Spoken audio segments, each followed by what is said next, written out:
It's hot. You wanna try? Later. Later maybe, yeah.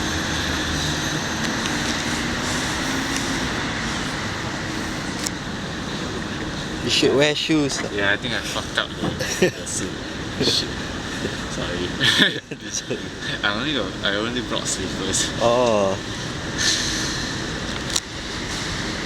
Can skate maybe.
Sometimes it can be straight, sometimes authors do it in circles and start with the end or end with the start. The true boundaries will be the boundaries that you think of for yourself, for there are never true boundaries in art. There are things you can do and things that will be frowned upon, usually by people who don't really get it.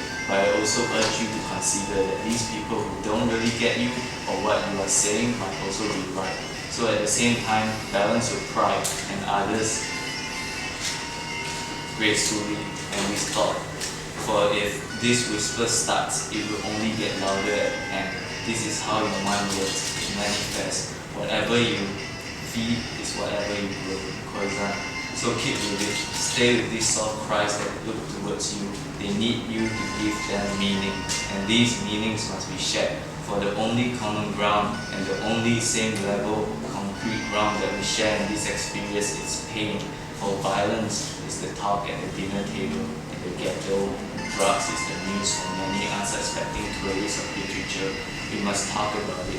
It exists like a pink elephant in the fields. Pain is everywhere, and if we choose to ignore pain, and if we choose to not use this as a fuel for art, then there are no better way conveying art to people who are sick and tired of it. Why do we choose to paint rosy portraits of beautiful flowery patterns when people's heads are getting chopped off in the Middle East? And why do we choose to make perfect little geometrical lines where there are countless of starving, angry, tired, sick, hungry, starving, sick and tired of this goddamn world, crying children out in the Middle East, in East Africa, and etc. and etc. What is the good of modern art when modern art has segregated itself from the things, the real issues that are surrounding the universe today? What does modern art have to say about the refugees that are writing letters with their last felt tip, only to find out that their letters were never sent because of complication of the war? Ma, when can I see you again? Will modern art and all its gigantic monumental glass sculptures, will modern art with all its genuine technological advanced 3D printing conceptual installation, will modern art and its self-censorship be the shining light, be the next Guernica, the painting that made people appeal to their conscious, art that stops war, art that stops war? Will your modern art do it then? There is much hope, even when the institution bars us from publishing obscene odes, even when our art do not stop wars, even when they tell you to paint pictures of old rich people, even when the words you choose may not be as effective as the gun they pull, even when the stealers steal and the robbers rob, the gangsters shoot and the police sirens wail, even when the whole world stops just to catch a glimpse of your poetry, just to take a quick look at your art. Remember this, it all starts with a whisper. Yeah. I would have thought to myself, man, this asshole should seriously just get fucked, you know?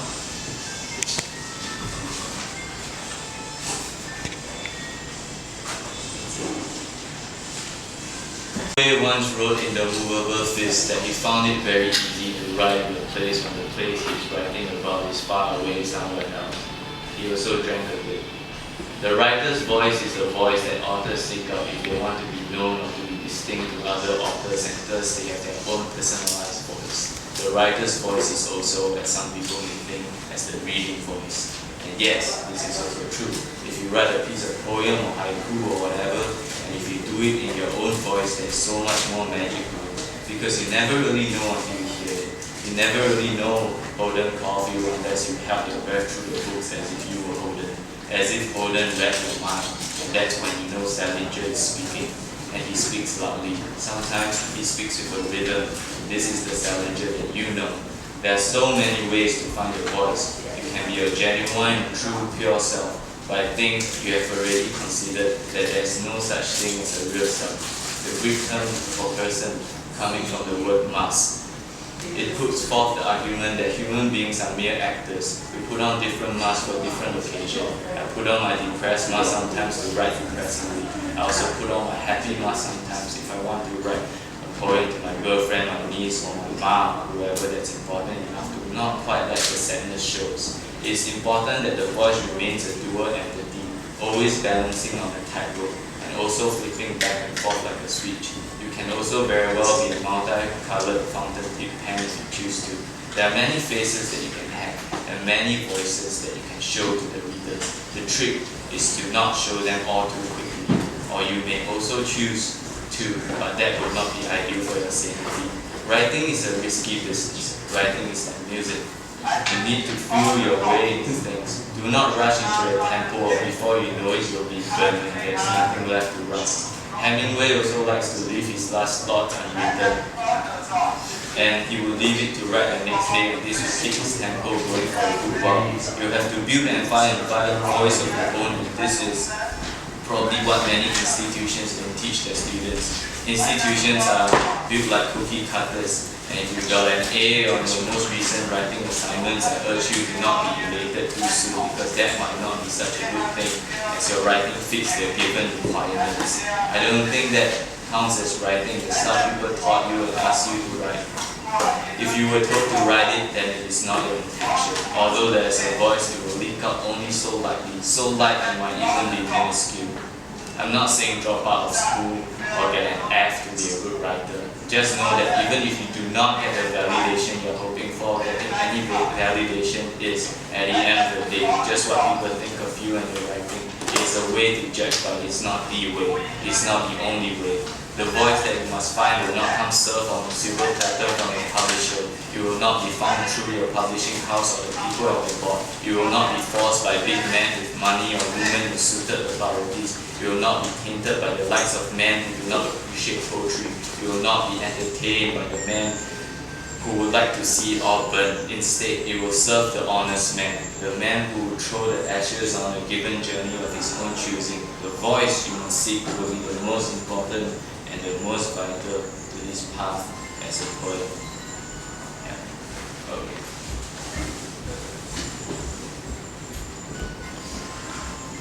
I'm done.